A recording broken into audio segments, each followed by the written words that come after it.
Laban se leva de bon matin, embrassa ses petits-enfants et ses filles et les bénit. Puis il partit pour retourner chez lui. Jacob poursuivit son chemin et des anges de Dieu vinrent à sa rencontre.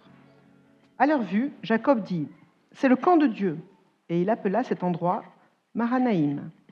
Jacob envoya devant lui des messagers à son frère Ésaü dans le pays de Séhir, dans le territoire d'Édom.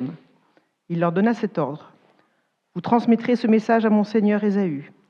Voici ce que dit ton serviteur Jacob.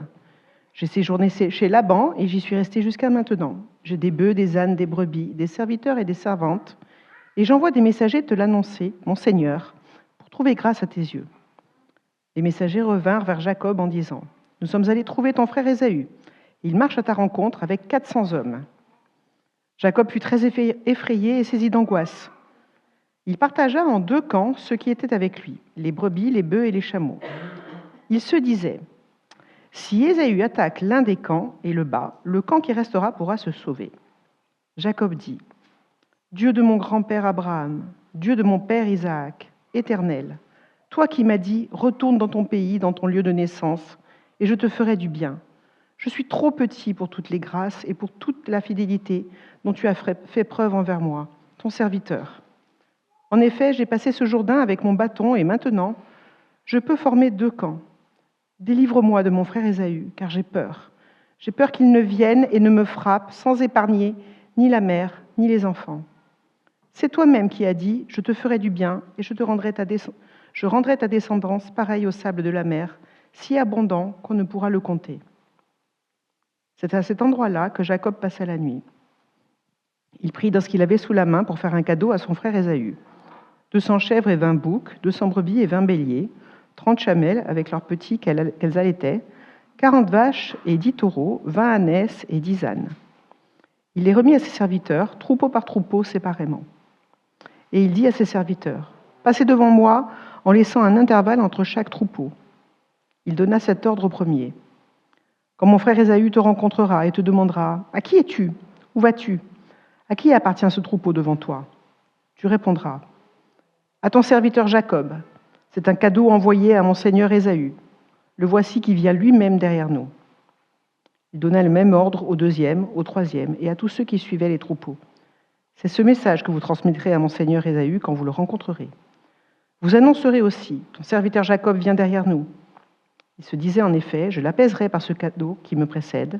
Ensuite, je le verrai en face et peut-être m'accueillera-t-il favorablement. » Le cadeau passa devant lui et il resta cette nuit-là dans le camp. Il se leva la même nuit, prit ses 2 femmes, ses 2 servantes et ses 11 enfants et passa le gué du Jabbok. Il les prit, leur fit passer le torrent et le fit passer à tout ce qui lui appartenait. Jacob resta seul. C'est alors qu'un homme lutta avec lui jusqu'au lever de l'aurore.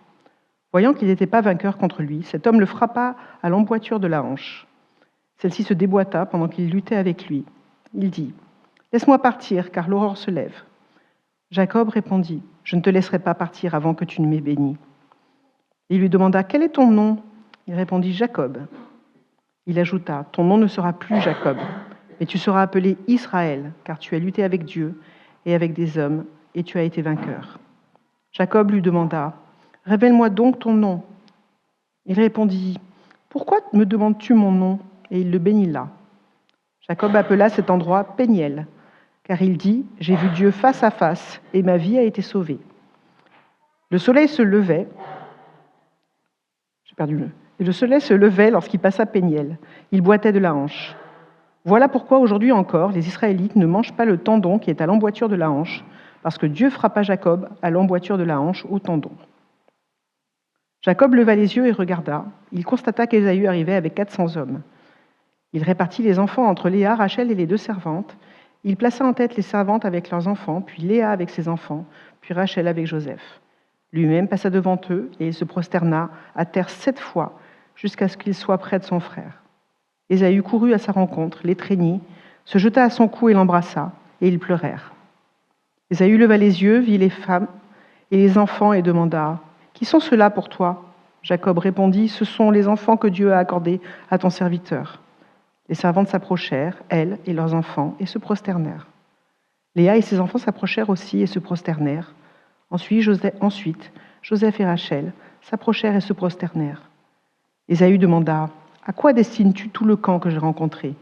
Jacob répondit, « À trouver grâce aux yeux de mon Seigneur. » Ésaü dit, « Je suis dans l'abondance, mon frère, garde ce qui t'appartient. » Jacob répondit, « Non, je t'en prie, si j'ai trouvé grâce à tes yeux, accepte ce cadeau de ma part. En effet, je t'ai regardé comme on regarde Dieu et tu m'as accueilli favorablement. Accepte donc ce cadeau qui t'a été offert, puisque Dieu m'a comblé de grâce. Je ne manque de rien. » Jacob insista auprès d'Ésaü et celui-ci accepta. Ésaü dit, « Partons, mettons-nous en route, je marcherai devant toi. » Jacob lui répondit, « Mon Seigneur sait que les enfants sont fragiles et que j'ai des brebis et des vaches qui allaitent. Si l'on forçait leur marche un seul jour, tout le troupeau mourrait. Que mon Seigneur prenne les devants sur son serviteur. De mon côté, je suivrai lentement au pas du troupeau qui me précédera et au pas des enfants, jusqu'à ce que j'arrive chez mon Seigneur à Séhir. » Ésaü dit, « Je veux au moins laisser une partie de mes hommes avec toi. » Jacob répondit, « Pourquoi cela ? Je veux seulement trouver grâce aux yeux de mon Seigneur. » Le même jour, Ésaü reprit le chemin de Séhir. Quant à Jacob, il partit pour Sukkot. Il se construisit une maison et fit des cabanes pour ses troupeaux. Voilà pourquoi on appelle cet endroit Sukkot. À son retour de Padan Aram, Jacob arriva sans encombre à la ville de Sichem, dans le pays de Canaan, et il y installa son camp devant la ville. Il acheta la portion du champ où il avait dressé sa tente au fils de Hamor, le père de Sichem, pour 100 pièces d'argent. Et là, il construisit un autel qu'il appela El Eloé Israël. Merci Sylvana. Donc on est dans le chapitre Genèse 32 et 33. Ça va comme ça, Taylor? OK. Et on va parler sur l'histoire de Jacob. Merci l'équipe du Lange.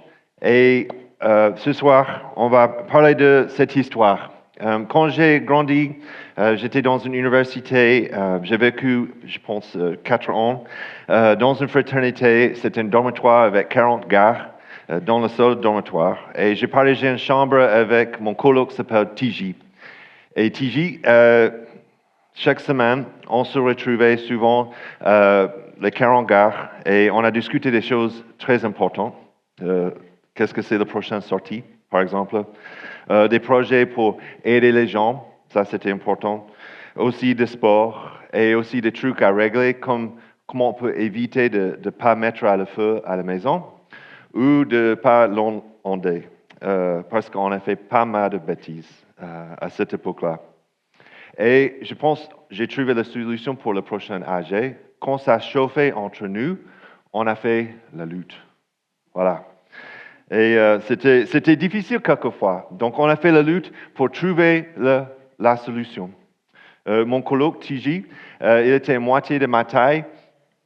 Et donc, il était très sympa. Mais il n'a jamais perdu un seul combat pendant toute sa vie à l'université. Il avait le vue d'être très sympa, juste cool. Mais le nouveau ne savait pas qu'il avait une ceinture noire de jiu-jitsu. Voilà. Donc, TJ s'amusait d'abord, il a joué un peu le rôle, jusqu'au moment que le gars 2 fois plus costaud que lui, et qu'il arrivait, il plaquait son adversaire sur le sol, et il a gagné. Et il n'arrêtait que quand l'autre demandait grâce. TJ a toujours remporté la victoire contre son adversaire, parce que son adversaire était obligé de se soumettre à sa puissance, de se soumettre à son force, même sa capacité à gérer le bon combat. Ce soir, le texte parle aussi d'une lutte de Jacob, qui se retrouve quand il se battra vers l'ange du Seigneur. Mais on sait que ce n'est pas vraiment l'ange du Seigneur, il y a quelque chose d'autre là. Et ce n'est pas qu'une bataille physique, c'est aussi une bataille spirituelle. Est-ce que Jacob va faire confiance à Dieu? Est-ce qu'il va se mettre à la gloire de Dieu quand il est face à face avec lui? Ou il va continuer à travers comme il veut, comme il peut gérer lui-même? Et rappelez-vous, qu'est-ce qui se passait dans la dernière prédication?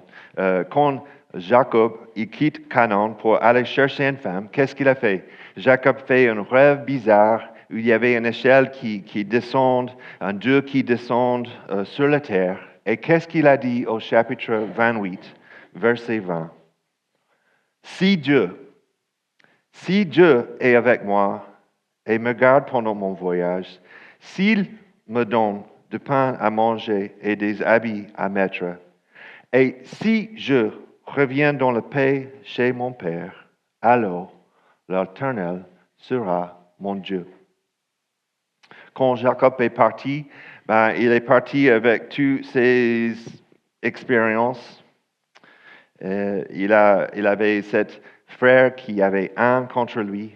Mais durant ces 20 années qui ont suivi, Dieu a commencé à travailler sur le caractère de Jacob. Dieu a travaillé pour transformer même son caractère et le cœur de Jacob et même peut-être Isaü. L'histoire de Dieu, le Créateur, l'histoire de le Père d'Abraham, d'Isaac, de Jacob, montre que nos galères seront utilisées souvent pour former notre caractère. Surtout lorsqu'on apprend à lâcher prise et à faire confiance en Dieu. Dieu nous transforme petit à petit. C'est pas souvent tout de suite, mais petit à petit, au fil de notre parcours avec lui, il nous transforme. Ça, c'est des choses qu'on va regarder ce soir.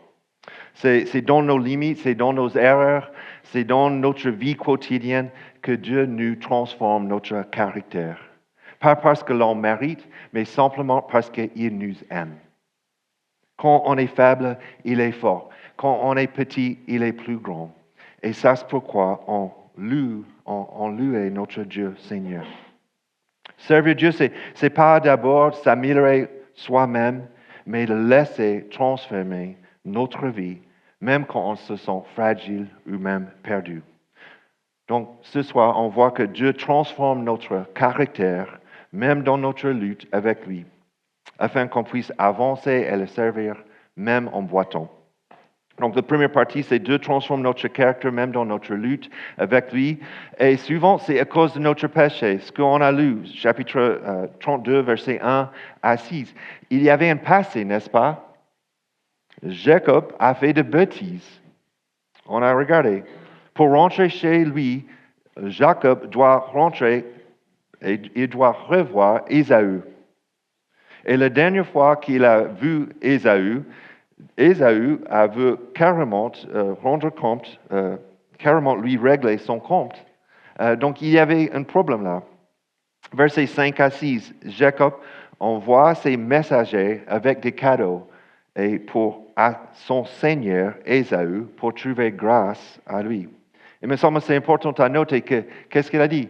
Il a dit que je voudrais bien envoyer ces cadeaux à son seigneur. Et aussi, il cherche sa grâce. Jacob avance dans le plan de Dieu parce qu'il a appris pas mal de choses ces dernières 20 années. Il avait des conséquences, mais il a appris pas mal de choses. Et souvent, quand on avance dans le chemin avec Dieu, on a des conséquences à cause de notre passé. Et c'est exactement ce qu'on voit dans ces premières parties. Comme Jacob, Dieu change notre caractère par l'humilité. Et souvent, quand on accepte nos péchés et notre passé, parfois on a fait de bêtises, on a blessé d'autres dans notre passé, et on a pas mal de choses qu'on doit trouver de réconciliation avec eux. Mais souvent, ce n'est pas facile à trouver notre identité en Christ parce qu'on voit que nos bêtises de le passé. On voit tous nos péchés de le passé. Et on ne peut pas voir qu'on a une vraie identité qui se trouve en Christ parce que le passé est plus grand. C'est ce qu'on voit dans ces premiers versets. La deuxième chose qu'on voit, c'est au sein de nos craintes. On lutte, on combat, on fait un bon combat avec notre Dieu au sein de nos craintes. Versets 7 à 13. Jacob apprend que Ésaü débarque avec 400 hommes. C'est Raphaël qui a fait le bon teaser. Mais c'est vrai que Ésaü débarque avec 400 hommes et il tremble quand il a reçu la nouvelle. Verset 8. Jacob fut très effrayé et saisi d'angoisse. Jacob et toute sa famille se trouvent coincés entre la promesse de Dieu, les choses que Dieu les a dit, et la réalité de sa vie quotidienne. Et Jacob commence à imaginer tous les scénarios possibles, comment je peux éviter un peu le dégât si Ésaü m'attaque. Qu'est-ce que je vais faire? Et qu'est-ce qu'il a dit? Son anxiété le pousse à prier. Mais il me semble qu'il reste un peu distant. C'est un peu la chose qu'on a déjà lue avec Raphaël. Verset 10, Jacob dit, Dieu de mon grand-père Abraham, Dieu de mon père Isaac, éternel, toi qui m'as dit, retourne dans ton pays, dans ton lieu de naissance, et je te ferai du bien. Je reste là juste parce qu'il me semble qu'il parle de, oui, c'est le foi de mes ancêtres. C'est le foi de mon père. Ce n'est pas ma foi. Mais on voit dans verset 11 que non, il y a quelque chose qui a changé dans le cœur de Jacob ces derniers 20 ans. Quand il dit, je suis trop petit, toutes les grâces et pour toute la fidélité dont tu as fait preuve envers moi, ton serviteur. Délivre-moi de mon frère Ésaü, car j'ai peur qu'il ne vienne et ne me frappe, sans épargner ni la mère ni les enfants. C'est toi-même qui as dit. Encore, il parle de la promesse que Dieu a déjà donnée. Je te ferai du bien et je rendrai ta descendance pareille au sable de la mer, si abondant qu'on ne peut le compter. Donc, il ne parle pas vraiment au début à son Dieu, il parle de le Dieu de son Père. Mais en même temps, on voit qu'il y a quelque chose qui est en train de commencer à transformer dans la vie et dans le cœur de Jacob. Quand il est en train de rappeler la promesse que Dieu lui a donnée. Jacob prie en pensant à la promesse de Dieu. Mais s'il a fait ce que Dieu lui demandait, et quand même, il y a des problèmes actuels, dans la vie actuelle. Et son obéissance ne lui a pas enlevé ses soucis ou les dangers. Dieu lui a promis de belles choses, mais il y a des choses juste devant lui qu'il doit régler avec son frère Ésaü. Et il me semble souvent, c'est comme nous. Quand on prie comme Jacob, on montre qu'on fait une confiance à Dieu, mais ça ne change pas qu'on a des conséquences. On a des choses qui se passent dans notre vie qui est difficile. Et c'est difficile aussi de voir l'avenir. On voit que les choses qui sont juste devant nous. Mais quand on prie comme Jacob, parfois il faut passer par des moments difficiles et mettre ses peurs de côté et de prendre le genou et prier à Dieu. Il me semble que souvent, c'est plus facile à penser à toutes nos faiblesses, de penser tous à nos craintes, que les choses qu'on a en Dieu et dans notre relation avec lui. Les peurs sont normales, c'est une partie de notre vie. Mais il vaut mieux les reconnaître, mais n'oublions pas que Dieu est toujours plus grand que nos craintes. Toujours plus grand que nos craintes. Et sinon, on risque de trop penser à nos faiblesses, à nos craintes, et on n'avance pas avec Dieu. Et on rate cette expérience quand on fait quelque chose, oui, qui nous donne la peur, qui nous donne la crainte, mais on voit que Dieu est plus grand que ses craintes. Et on rate ces opportunités. Il me semble souvent, la première chose que j'ai fait quand j'ai des craintes, je commence à trouver la solution. Mais ce qu'on voit avec Jacob, il cherche une relation avec son Père, avec son Dieu, et il prie. Est-ce qu'on aura une église qui prie quand on voit les choses qui sont difficiles devant nous? Ou est-ce qu'on fait comme je fais souvent? La troisième chose, on lutte contre Dieu parce qu'on a besoin de tout contrôler. On veut bien contrôler la situation, donc on regarde tous les scénarios. Et c'est un peu ce que Jacob a fait, versets 14 à 24. Comme d'habitude, Jacob est très intelligent. il a bien réfléchi. Et qu'est-ce qu'il a fait? Il y a 400 hommes qui viennent d'arriver. Qu'est-ce que je vais faire?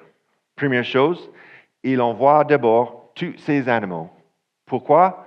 Pourrais-tu imaginer, tu avances, tu as une armée, et maintenant il y a des milles des animaux qui viennent d'arriver. Ça va créer des bazar dans le camp d'Ésaü. Donc ça, c'est la première chose qu'il a fait. La deuxième chose qu'il a fait, il a envoyé ses serviteurs, pas tout de suite, pas tous ensemble, mais avec des vagues, un après un, après un, avec un peu de distance entre les différents camps. Pourquoi? Parce que pour fatiguer un peu l'armée d'Ésaü. Parce que, ah oui, c'est juste un autre groupe. Ah oui, c'est juste un autre groupe. Pour fatiguer et de peut-être mis un peu leur garde. Et troisième chose qu'il a fait, il envoie chaque groupe avec le même message, n'est-ce pas? Qu'est-ce qu'ils ont dit? Ton serviteur, Jacob, t'envoie un cadeau. Mon seigneur Ésaü, et Jacob est juste derrière nous. Il vient d'arriver, il vient d'arriver. Et là, tout, à la fin, Jacob mit sa famille et ses biens tout derrière, au cas où il faudrait qu'il s'enfuit parce que Ésaü attaque. Est-ce qu'on fait la même chose souvent quand on voit des conflits, quand on a des problèmes? On veut bien contrôler, donc on crée notre scénario, solution A, solution B, solution C. C'est souvent ces choses que je fais.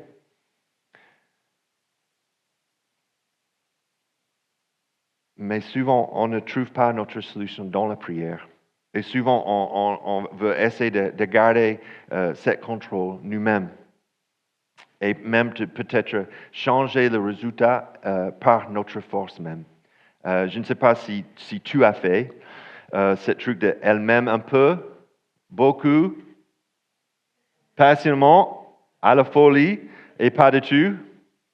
Et souvent, on a réussi, n'est-ce pas? Est-ce qu'on a bien contrôlé comment on arrive à la solution? Oui, et on fait la même chose aujourd'hui, n'est-ce pas? Dieu, je veux que tu me guides dans cette direction-là. Et on arrive là. Oh, c'est incroyable, Dieu a répondu à ma prière. On verra. Et on est toujours dans cette tension, qu'on voudrait bien trouver le discernement, on doit être aussi faire les actions. Mais il me semble que quelquefois, on essaie de tout contrôler. La quatrième chose qu'on voit dans ces versets, c'est versets 25 à 33. Et c'est le problème de notre fierté et égoïsme.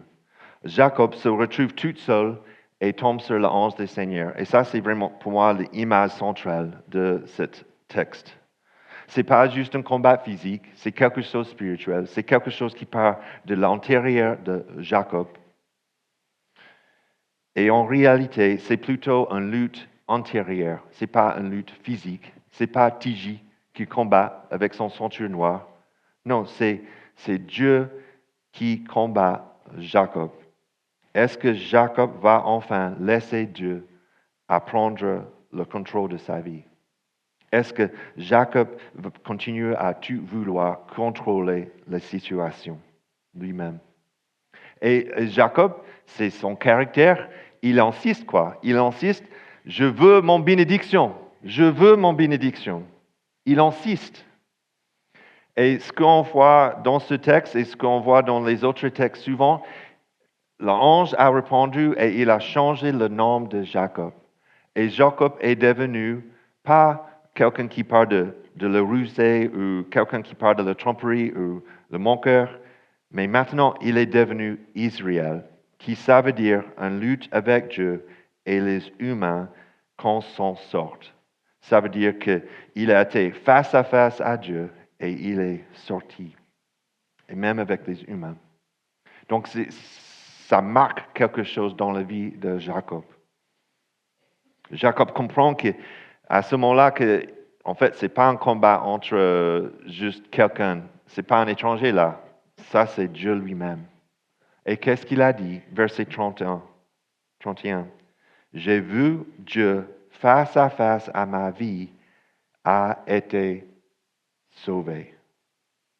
Le soleil se levait lorsqu'il passe à Peniel et boîtier de l'ange.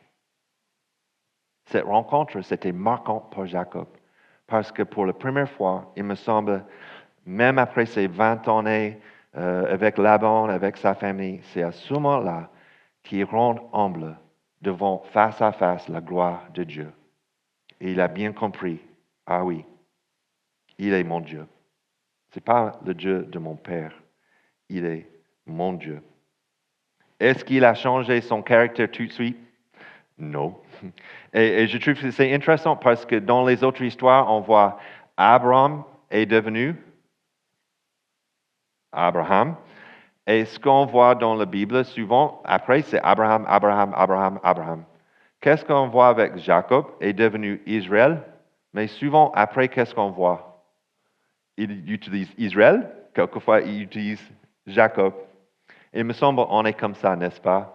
On sait qu'il y a une vraie identité en Christ, mais quand même, je veux bien faire ma vie. Et c'est exactement ce qu'on voit dans ce texte. Oui, il a appris l'humilité, mais ce n'était pas tout de suite. Ce n'était pas une spiritualité micro-ondes. Ce n'était pas une spiritualité rapide. Non, c'était une demande de persévérance, c'est une demande de patience, c'est une demande d'être plus en plus humble petit à petit dans la vie de Jacob pour bien expérimenter la bénédiction de Dieu. Dieu transforme notre caractère afin qu'on puisse avancer et le servir même en boitant. Ça, c'est le deuxième aspect. Et il me semble qu'il y a deux aspects. En tant qu'ambassadeur de réconciliation et aussi par la façon qu'on peut accomplir le plan de Dieu. En tant qu'ambassadeur de réconciliation, on voit dans chapitre 33, 1 à 11, qu'est-ce qui se passait après ce combat avec Dieu? Jacob doit parler avec Ésaü.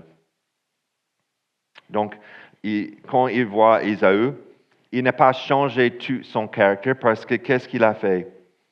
Il a toujours ses faiblesses et il continue de vivre toujours un peu dans cette manière de favoritisme. Verset 2, qu'est-ce que Jacob a fait?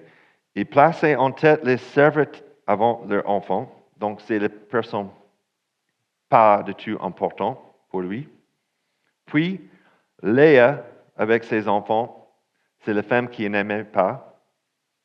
Enfin, Rachel, son amour, avec Joseph, son favori.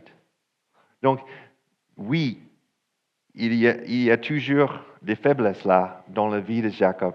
Et on voit aussi peut-être que c'est partie de son famille d'origine. C'est pas nouveau. Il a vécu ça avec ses parents aussi, n'est-ce pas?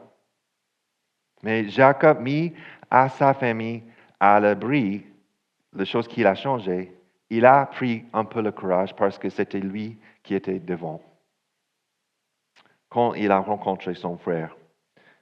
Et qu'est-ce qu'il a fait? Il s'incline plusieurs fois pour bien montrer qu'il n'était pas là pour dominer son frère Ésaü. Il n'était pas là pour manipuler comme il a fait des années avant. Il veut juste la paix. Il vient avec ces aspects de la paix. Et qu'est-ce qu'on voit avec la réaction d'Ésaü? Ésaü, il a répondu, il court à sa rencontre. Il court vers Jacob. Il l'accueille à bras ouverts, sans rancune. Et qu'est-ce qu'ils ont fait? Ils pleurent ensemble. Ils pleurent ensemble. Il me semble souvent dans ma vie, quelquefois quand je cherche des moments pour réconciliation, que oui, je dois avancer vers la réconciliation, mais aussi je vois que souvent Dieu devance, c'est déjà. Et souvent, il a déjà travaillé dans le cœur de ces personnes, même avant que je suis arrivé. Pas toujours, mais souvent. Il me semble, c'est ce qu'on voit, quand même Dieu a travaillé dans le cœur de Jacob et aussi il a travaillé dans le cœur d'Ésaü. Et cette scène montre que même blessé, même fragile, par nos luttes antérieures, on peut choisir la voie de la réconciliation. Dieu nous guérit pas juste pour nous-mêmes et pour notre relation avec lui, mais aussi pour les relations avec les autres. Aimez les uns et les autres. Et la grâce de Dieu change notre perspective. Pourquoi? Parce que pour la première fois, il me semble, qu'est-ce que Jacob a dit? Je suis le plus petit. Je ne mérite pas toutes ces grâces. Et comme ça, il peut chercher la réconciliation parce qu'il n'y a aucune chose plus grande que la grâce que Dieu l'a donnée. La deuxième chose qu'on voit aussi, c'est vers Dieu et son plan éternel, versets 12 à 20. On ne sait pas trop si Jacob n'a pas voulu aller avec Ésaü. Ésaü a invité. On voit qu'il y a une histoire là. Jacob a donné des excuses. Donc, il est toujours là. Comment je peux manipuler un peu la situation? Mais il n'est pas retourné vers Ésaü et sa famille. Il a traversé et il a acheté des terres dans la terre promise. Mais il me semble, la chose qui est claire, que même malgré toutes ces décisions, il avait un Dieu qui était toujours avec lui. Pendant ses 20 ans vers chez Laban, jusqu'à ce moment-là, il vient d'arriver, il a acheté des terres. Ça, c'est important parce que ça veut dire que maintenant, on a des terres à Canaan, la terre promise. Quelques-uns même disent que c'est peut-être Jérusalem. Donc, c'est important. Et il est arrivé là. Pourquoi? Parce qu'il est mérité? Non, c'est que les fidélités de Dieu. Jacob arrive dans la terre promise, tout comme Dieu l'avait promis pour servir dans son plan éternel. Et ça, c'est des choses qu'on voit quand Dieu transforme notre caractère. Ce n'est pas juste pour nous, mais aussi c'est pour accomplir son plan, pas juste pour nos relations, mais aussi pour les autres relations. Comme Jacob, on se retrouve nous-mêmes entre la promesse de Dieu et aussi une terre promise. On a cette terre qui, on sait, il y a une terre promise dans l'avenir en tant que chrétien, mais aussi on voit la réalité aujourd'hui. Ce n'est pas quelque chose qu'on peut voir avec nos yeux, mais ça existe. Jésus a établi son royaume quand il est venu par sa vie, sa mort et sa résurrection, mais on n'est pas encore là. Je ne suis pas encore parfait. Je sais, Christine, je ne suis pas encore parfait. On n'est pas encore là. Ce monde n'est pas encore restauré. On a toujours le problème dans ce vie. On a toujours le problème. On a toujours la guerre dans ce monde. Dieu n'est pas encore terminé à renouveler cette terre. Et souvent, on ne peut à croire que, OK, c'est à moi maintenant. C'est moi, je dois m'avancer. Je dois avoir plus de confiance et on y va, on avance. Mais il me semble souvent, quand on fait ça, c'est plutôt vers la perspective de nous-mêmes. Avec un peu le chant de Daft Punk, je ne veux pas le chanter, mais harder, better, faster, stronger. Et qu'est-ce qu'on fait après? Work is never over. Le travail sans fin.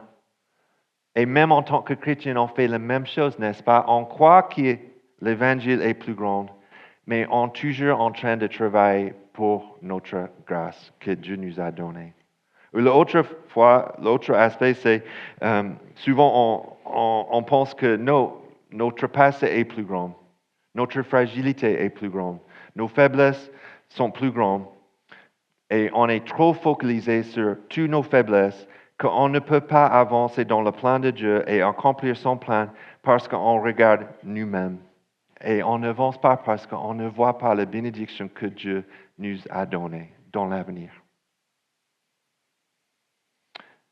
Dans les deux cas, on cherche des solutions sans Dieu. Mais Dieu nous connaît depuis toujours, même quand on est dans le ventre de nos mères. En plus, la Bible raconte que Dieu a envoyé Jésus comme un mari qui cherche sa future épouse, l'Église. Église parfaite. La bonne nouvelle pour chacun de nous est que Jésus a le pouvoir de changer notre perspective de le passé, de changer notre présent et même de changer notre futur. Et que Jésus porte tout ce que ne veut pas chez nous, qui ne va pas chez nous, et il nous appelle rachetés. On a une nouvelle identité en lui. Une vie centrée sur l'Évangile, elle nous montre que la réponse est toujours en Christ seul.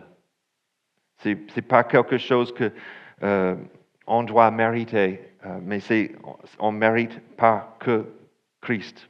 Qu'on est peut-être plus mal en point qu'on croit, mais aussi que Dieu et la grâce de Dieu dépassent tout ce qu'on peut imaginer. On n'a pas même la parole, on n'a pas même le mot à expliquer comment la grâce de Dieu est si grande. Parce que c'est Dieu. C'est assez grand.